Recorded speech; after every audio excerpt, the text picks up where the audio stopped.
मुसलमान एक अल्लाह के नेक बंदे को, एक अल्लाह के वली को गरीब नवाज का लक़ब दे रहे हैं। कितने मुसलमान हैं जो अपनी बाइक के ऊपर, अपनी दुकान के ऊपर केजीएन लिखते हैं या वाई केजीएन लिखते हैं। मैंने पूछा कि ये केजीएन का क्या मतलब है? कहने लगे ख्वाजा गरीब नवाज। मैंने पूछा वाई केजीएन का क्या मतलब है? उसने कहा या ख्वाजा गरीब नवाज। हमारे एक भाई ने कहा नहीं नहीं, केजीएन का मतलब ख्वाजा गरीब नवाज नहीं, केजीएन का मतलब कोई गारंटी नहीं, और वाई केजीएन का मतलब यकीनन कोई गारंटी नहीं। मैंने कहा बहुत सही जुमला, इसने इसकी बिल्कुल सही फुल फॉर्म बताई। गरीब नवाज अगर कोई जात है तो अल्लाह की जात है मेरे भाई। आज मुसलमान किसी और को गरीब नवाज कह रहा है। कर्नाटक के गुलबर्गा में मैं गया, वहां एक दरगाह है, उस दरगाह में जो मजार है, उस मजार को कहा जाता है कि बंदा नवाज की मजार है। यानी ये वो बुजुर्ग हैं जो बंदों को नवाजते हैं। हमारे पड़ोसी मुल्क पाकिस्तान में एक बहुत बड़ा मजार है। वो किसका मजार है? दाता शरीफ का मजार है। वो दाता हैं, वो सबको देते हैं। हजरत अली का नाम आता है, हमारे बहुत सारे मुसलमान भाई कहते या अली मुश्किल कुशा, यानी अली कौन है? मुश्किल को दूर करने वाले। शेख अब्दुल कादिर जिलानी जिस महीने में पैदा हुए, वो महीना आता है, हमारे बहुत सारे भाई कहते हैं ये गौसे आजम का महीना है। शेख अब्दुल कादिर जिलानी कौन है? गौसे आजम है। गौसे आजम मतलब सबसे बड़ी मदद करने वाले।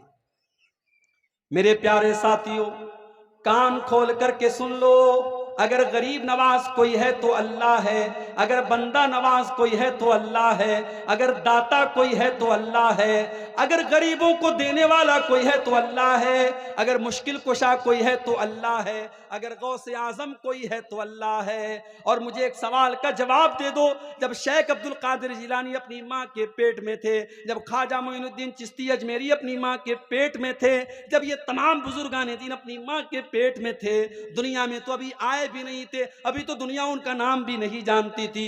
अपनी माँ के पेट में जब ये अल्लाह के नेक बंदे थे, उनको माँ के पेट में ऑक्सीजन कौन पहुंचाता था? उनको माँ के खून के जरिए उनके बदन में ऑक्सीजन कौन पहुंचाता था? उनको ग़िज़ा कौन पहुंचाता था? उनकी माँ के पेट में 9 महीने किसने उनको पाला? किसने माँ के पेट में उनको अलग अलग प्रोसेस में रखा और किसने उनको दुनिया में पैदा किया? मेरे प्यारे साथियों, ख्वाजा गरीब नवाज जिनको तुम कहते हो, जिनको बंदा नवाज तुम कहते हो, जिनको गौसे आजम तुम कहते हो, जिनको दस्तगीर तुम कहते हो, जिनको मुश्किल कुशा तुम कहते हो, ये भी जब अपनी माँ के पेट में थे तब भी ये इनकी मदद करने वाला अल्लाह था, उनकी बिगड़ी सुनने वाला, उनकी बिगड़ी बनाने वाला, उनको ग़िज़ा पहुंचाने वाला, उनको जिंदगी देने वाला अल्लाह था। इसीलिए मेरा अल्लाह कुरान में कहता है या अय्युहन्नासु अंतुमुल फुक़राउ इलल्लाह, ऐ लोगो तुम सबके सब अल्लाह के मोहताज हो, तुम सबके सब अल्लाह के फकीर हो, और अल्लाह की जात अकेली है जो बेनियाज है, जो काबिल तारीफ है। शिर्क से बचाओ मेरे भाइयों अपने आप। दुनिया का सबसे बड़ा पाप अगर कोई है तो शिर्क है, और इस शिर्क से अपने आप को भी बचाओ और अपने परिवार को भी बचाओ। अगर नहीं बचाओगे, हमने देखा है बहुत सारे इलाकों में बाप पक्का अहले हदीस है, बाप ने कभी शिर्क नहीं किया, बाप ने कभी तावीज नहीं पहना, बाप ने कभी मजार पे, कब्र पे जाके सजदा नहीं किया, मगर उसकी औलाद आज कब्रों पे जाके सजदा कर रही है। उसके बच्चे, उसकी बच्चियां आज गले में तावीज पहन के लटका के चल रहे हैं। मेरे भाइयों, अपने अकीदे के साथ साथ अपने बच्चों की अकीदे की भी फिक्र करो।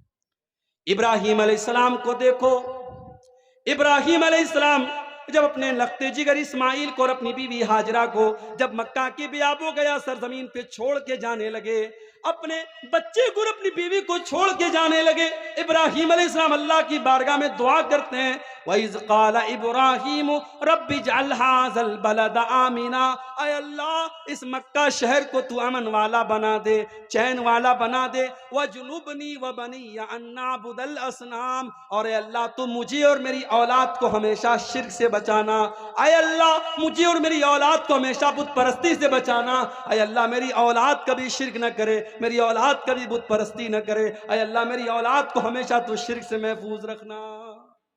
अपने बच्चों के अकीदे की फिक्र करो मेरे भाई, अपनी लड़कियों की शादी करो, तो जहां तुम ये देखते हो लड़का इंजीनियर है कि नहीं है, लड़का डॉक्टर है कि नहीं है, लड़के का मकान शानदार है कि नहीं है, जब अपनी लड़कियों की शादी करो तो ये भी देखा करो लड़के वालों के यहाँ तौहीद है कि नहीं है, लड़के वाले कुरान और हदीस पर चलने वाले हैं कि नहीं है।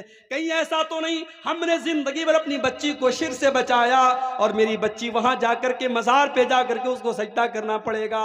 मैंने अपनी बच्ची को कभी कोई हराम चीज नहीं खिलाई और उस घर में जाकर के उसको गैरुल्लाह के चढ़ावे उसको खिलाए जाएंगे। मेरे भाइयों, अगर आपने अपनी बच्चियों की शादी ऐसे घरों में कर दी जहां शिर्क हो रहा है, जहां मज़ारों पर सजदा हो रहा है, जहां कब्रों पर सजदा हो रहा है, तो गोया कि आपने अपने हाथ से अपनी बच्ची का गला दबा दिया, आपने अपने हाथों से अपनी बच्चियों को कत्ल कर दिया।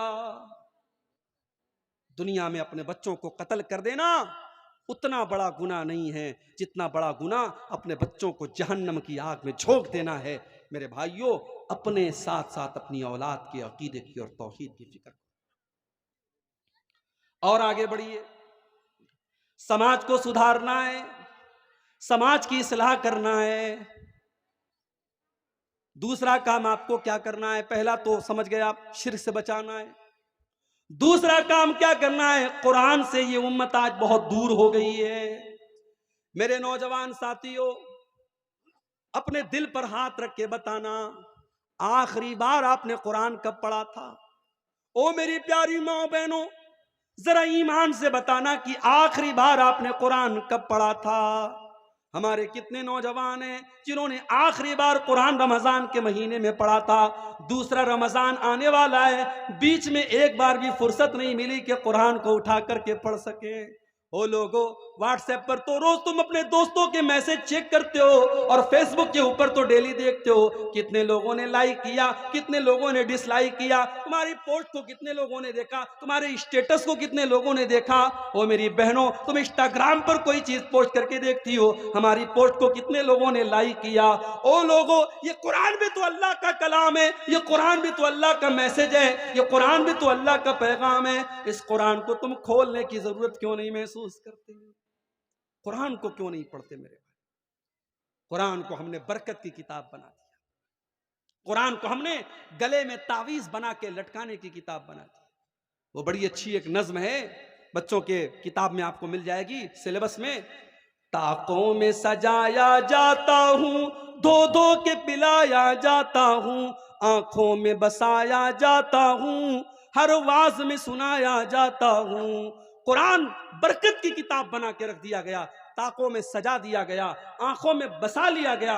कुरान पर कोई गौर करने को तैयार नहीं है, कुरान को कोई पढ़ने को तैयार नहीं है।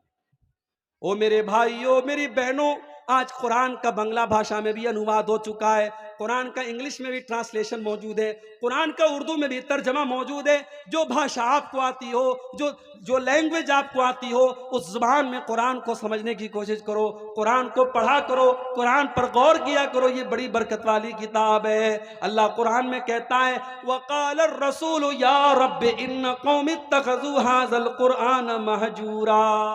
कयामत के दिन अल्लाह के प्यारे रसूल कहेंगे कि अय अल्लाह, मेरी कौम ने कुरान को छोड़ दिया था, मेरी कौम ने, मेरी उम्मत ने कुरान को छोड़ दिया था। अय लोगों, ये कयामत के दिन अल्लाह के नबी अल्लाह की अदालत में एक केस दायर करेंगे, कहीं ये केस हमारे खिलाफ न पड़ जाए। ओ लोगों, कुरान से अपना ताल्लुक मजबूत कर लो।